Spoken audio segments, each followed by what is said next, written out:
देखिए, आप एक बिल्डिंग को हमारा शरीर मान लीजिए बिल्डिंग के अंदर जो भी कमरे हैं वो शरीर के ऑर्गन है। कमरे के अंदर जो दीवार है उसे आप टिश्यू मान लीजिए और दीवार में लगी जो ईंट है उसे आप शरीर की सेल मान लीजिए। इससे आपको क्या पता चलता है? इससे ये पता चलता है कि शरीर की सबसे छोटी इकाई सेल है। सेल से टिश्यू बनता है, टिश्यू से मिलकर ऑर्गन बनते हैं और ऑर्गन से पूरा का पूरा हमारा शरीर बन जाता है। आज का ये वीडियो है कि सेल आपस में मिलकर क्या बनाते हैं। जाहिर सी बात है टिश्यू बनाते हैं, पर ये काम कैसे करता है, कितने प्रकार का होता है और इसमें क्या होता है। जैसे ईंट को आपस में जोड़ने के लिए सीमेंट और बालू का मसाला लगता है, ठीक उसी तरह सेल्स को आपस में जोड़ने के लिए उनके बीच में जो गैप रहता है उसको भरने के लिए क्या होता है, ये सब चीजें हम जानेंगे। तो चलिए जानना शुरू करते हैं। देखिए, हमारे शरीर में 200 से भी ज्यादा प्रकार के सेल्स होती हैं। जब कोई एक प्रकार की सेल आपस में जुड़कर एक बहुत बड़ी संरचना बना लेती है तो उसे टिश्यू कहा जाता है। जैसे जब न्यूरॉन्स आपस में जुड़कर एक बहुत बड़ा नर्व बना लेंगे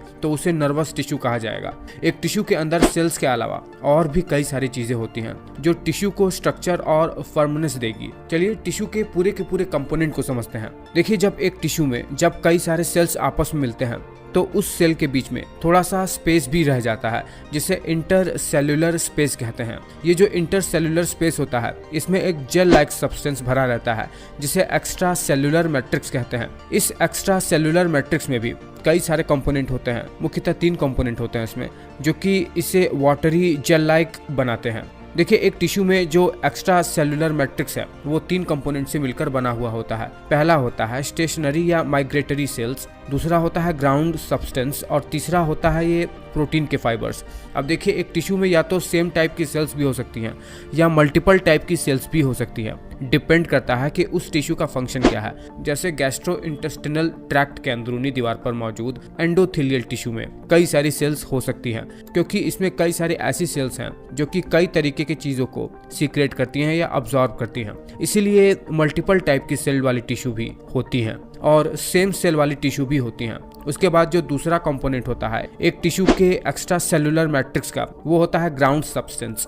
देखिए, ग्राउंड सब्सटेंस क्या होता है? ये एक जेल लाइक वाटरी सब्सटेंस है जो कि टिश्यू को स्ट्रक्चर देता है, उन्हें फर्म बनाता है और संग ही संग इससे ही सेल न्यूट्रिशन प्राप्त करता है। ये वाटर स्टोरेज का काम भी करता है टिश्यू के अंदर। ये ग्राउंड सब्सटेंस भी 3 चीजों से मिलकर बना हुआ होता है, ग्लाइकोजामिनोग्लाइकेंस, प्रोटियोग्लाइकेंस और ग्लाइकोप्रोटीन्स। ग्लाइकोजामिनोग्लाइकेंस शुगर का मॉलिक्यूल होता है, पॉलीसैकेराइड का। ये टिश्यू में सेल एडेशन और वुंड हीलिंग में काम करता है। प्रोटियोग्लाइकेंस एक प्रोटीन का मॉलिक्यूल होता है जो ग्लाइकोजामिनोग्लाइकेंस से जुड़ा रहता है। ये टिश्यू में हाइड्रेशन मेंटेन करता है।